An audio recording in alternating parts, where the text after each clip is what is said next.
One small thing that instantly makes spreadsheets feel cleaner and easier to use is proper date selection.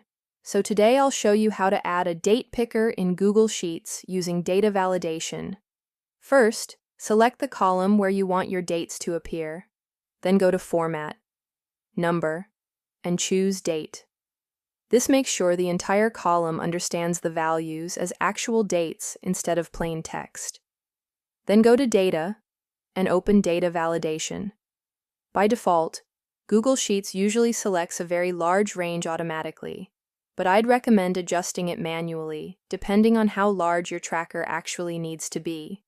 For example, if you're building a small monthly expense tracker or income tracker, you probably don't need an entire 1,000 rows.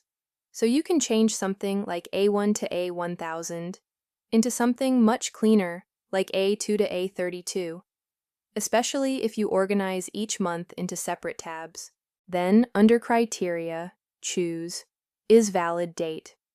This tells Google Sheets that only proper date values should be allowed inside this column. Under Advanced Options, you also have two useful behaviors.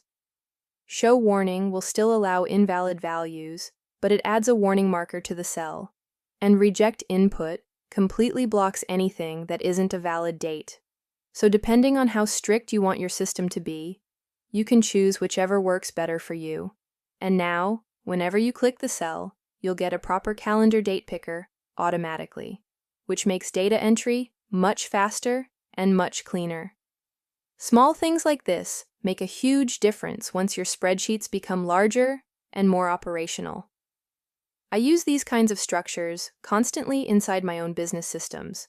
So if you're a freelancer or solo business owner, I also linked my free freelancer Cashflow Clarity Guide below. And if you want the full connected system I personally use for forecasting, tracking, and business decision-making, that's linked below too. But even small improvements like this already make spreadsheets feel dramatically better to work with.